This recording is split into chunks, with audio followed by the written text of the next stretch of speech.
Welcome back, and today we're gonna talk about Tower of God episode 6. So, like always, let's just jump into it.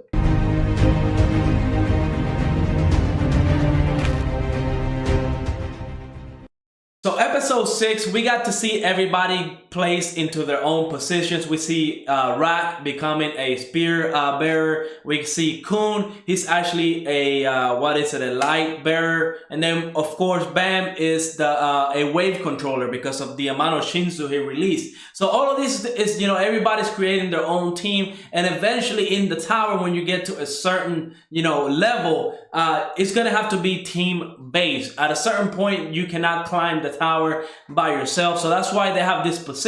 So pretty much you will create a team, and everybody has their own roles, their own positions, and that's how you climb the tower after a certain point.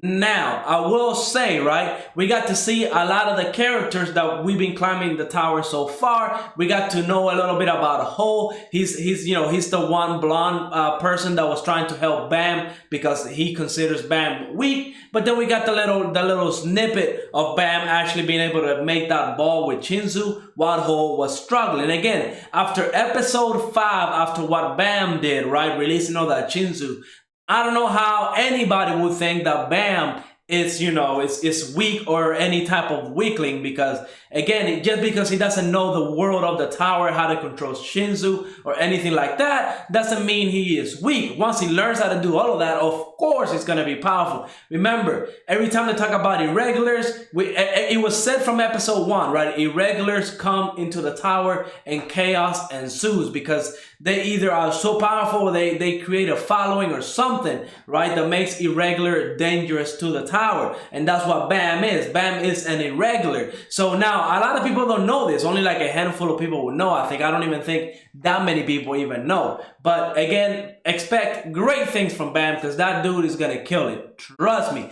Now, moving on, right? This episode, again, we got to meet Endorsi. We finally got the name to one of the princesses of Jihad. She keeps calling Anaak an imposter, okay? Every time we see Endorsi, right, from episode 4, I think, the first time she saw Anaak, she straight up called her out as an imposter because she's a princess of Jihad. So you would think that she would know all the princesses. And again, you can tell by the way she's climbing the tower and all that stuff. She's not really, even caring about the test or anything like that. She's very relaxed because she's very powerful, and all this stuff is really easy for her. And even one of the teammates, the one that was taking the test with Rock, whenever he threw the spear, he was able to pass the test on the first day. And we had to see Rock actually go to the wilderness, and I'm guessing he did some training and he was able to pass the test later on. Now, I will say, I love Rock as a character. He's funny, and you can see he has some depth into that character because even though he wants to fight Bam and Kun and calls him Turtle and all that stuff, he actually does care about Bam. He was trying to check up on him, make sure he was fine and all that stuff. So again, this is what I love about Tower of God. It has a lot of characters that you actually feel and care for. So that's why I would say I would put Tower of God in my top 10 list of anime, because I've read the webtoon, I know the story, so I know the story is quality, the story is great, it's gonna do great things, and the fact that, the animation for this anime is great, the music, everything about it is just really amazing. I would definitely put this in my top 10. Now, the biggest thing on this episode, right, because yes, we got positions, but we see Kun, right, he's one of those light bearers, so he's pretty much inside a cube, and his job is to get information to his teams, the scouts and all that stuff. He gets information and relays it to the whole team so they can, either achieve their goals or whatever they're trying to do. But we see it's like a computer pretty much. It's like inside a computer, and he can control, he can look up information and stuff like that. And he looked into, Bam and Rachel, and we see that there's not much information in there. And on top of that, when he looked up a Rock, it tells him that he passed the test and so on. So that computer right there, the light cube or whatever they call it, it gives out a lot of information. And when he looked up Anaak, that's when we got to see the flashback of Anaak and what's really going on with her, right? Because according to the records, Anaak is dead. So obviously, right, obviously the person in here is an imposter, and Endorsi pretty much was able to figure it out that she's, Anaak's orphan child. So it gives us like a sad backstory to Anaak, because we see that her whole thing is revenge. That's the only reason she's climbing the tower. We see that the real princess, right, the real princess of Jihad was Anaak's mother. Now, we haven't learned her real name yet, but I'm pretty sure we're going to get that later on. I don't quite remember if they disclosed that in the webtoon. But we see that really as a child, she probably saw her mom died. The house was burning. Everything was burning down because she fell in love with a chef. And the princesses of Jihad, the other princesses, the sisters, right, actually came in and kind of, killed her. So she really does have some hatred for Jihad, the king of the tower and all that stuff. She has hatred for the princesses. So that's why we see that she's going after Endorsi. Now, Endorsi is one of my other favorite characters. We're going to see some great character development from her. And I just like characters like her where, she's kind of like, smooth. She really, relax about everything because, again, you can tell she's very powerful. And just the fact that she can go, toe-to-toe with Anaak, where we see Anaak can go ham. She can, take whole teams by herself. She can use Shinzu and all that stuff. She's able to just keep up with her she's not really struggling. But we're going to see some great character development from Endorsi. That's why she's one of my favorite characters. Again, I am really loving this anime. All the characters are great. I mean, the music, whenever they were, showing that flashback of Anaak and her past with her mother and stuff like that. I mean, you can just feel the emotion in there. And then the last scene, right, where we see Anaak, like her face, you can just tell the anger that she has.